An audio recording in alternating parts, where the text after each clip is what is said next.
Hello there, my name is Rachel. The first time seeing my channel, I used to review cartoon series, anime series, so something computer random. And today we're going to talk about He-Man, and the third season of He-Man from Netflix. And this third season was a surprise. I mean, the action scenes were more better than before, especially it feels sort of a little bit RPG. I don't know why. This version of He-Man, I always so used to the sort of art style and how they fight. Almost felt like an RPG all the time. If I actually finish this, I want to play RPG. But other than that, this season was great, was fun, it was actually very interesting because he focused on me four groups.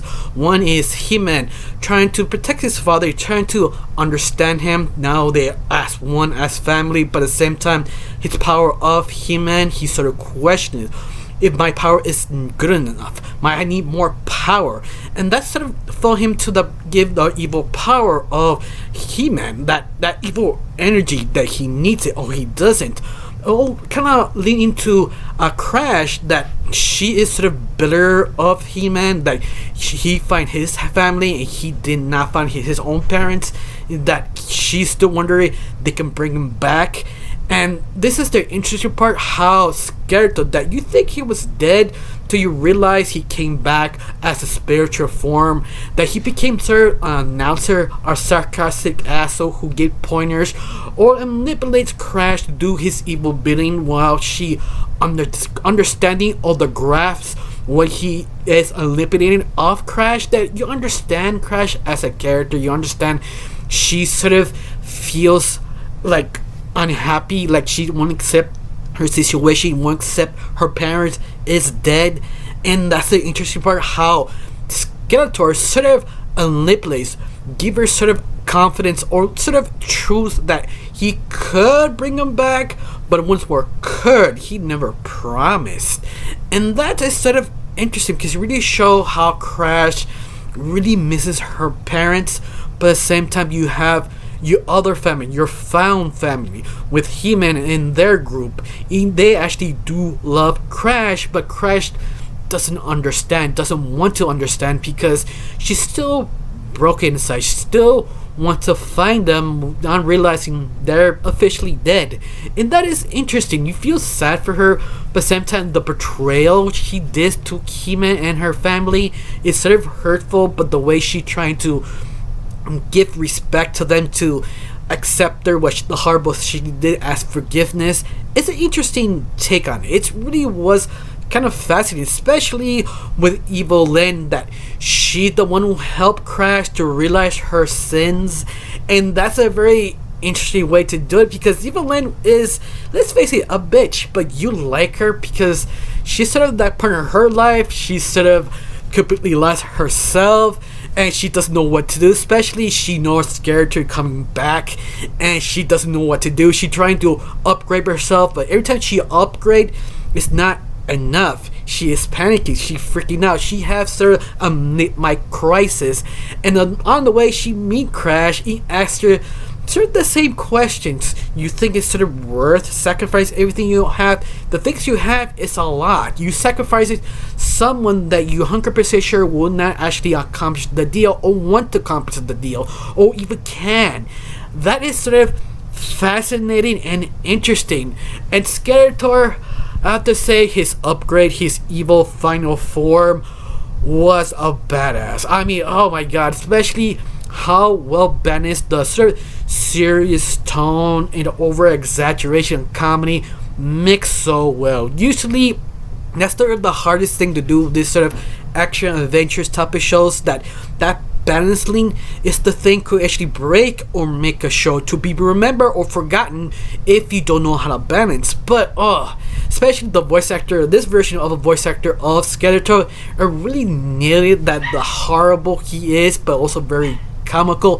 He also sort of ashamed in a way, like he felt with his brother said to his own son, like sometimes you have to forgive or at least understand the person around you, trying to understand them but also understand why they portrayed you. And when he started monologuing, explaining how he felt being a king, just see Skeletor that sort of ashamed. Like, he know he did something horrible to his brother. He know he betrayed him, but yet he still want him back, at least to force correct him the horrible things he did.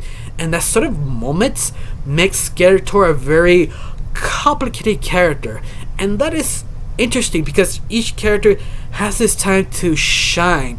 Even Tila, that understanding who she is, where she come from, what she is, that she's one half of a grander power, understanding who she is, reborn as new Tila.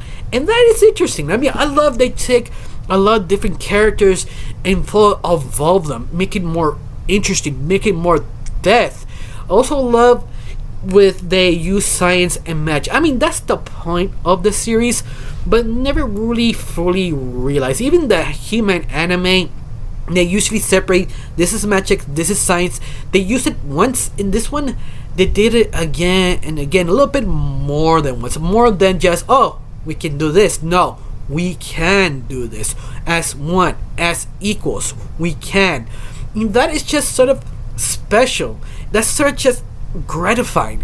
Of course, I really enjoy that sort of tease that maybe we have She-Ra coming back in the main line, but hopefully have a grand battle versus He-Man and She-Ra, because let's face it, they did fight a long time ago, and once more fight as brother and sister for this power. I want to see that. I want to see that fight. I want to really see the next level of this kind of, oh, you have a twin sister, but we never really pointed out because that's not the whole point of the series, but you get the idea. I want to see that sort of brother and sister fight, that not realize, oh, we're blood related. I had a sister, I had a brother.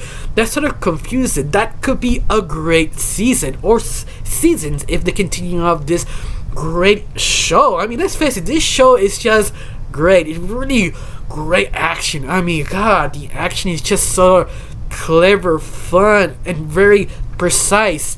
Of course, I kind of wish they kind of calmed down of the SD Machina overpowering sort of scenes, like kind of like Dragon Ball scenes just recharging. I wish they stopped doing that because they started overdoing it, but also was a kind of like a gimmick, but sort of fun. But at the same time, I kind of want to play an RPG version of He-Man. That could be also fun. I wish they can, but other than that, I have a great time. I love the development. I love what happened to the very end. That sort of, we should stop hitting in front of people. We should show ourselves, show a power of He-Man, of all. And that was interesting. I got really nothing else to say, just one thing. How you felt about this third season. You think it was great. You feel Skeletor was top asshole today, because he was. I got really nothing else to say. I'm sorry. Thank you for watching. Don't forget to subscribe and have a wonderful day. Bye.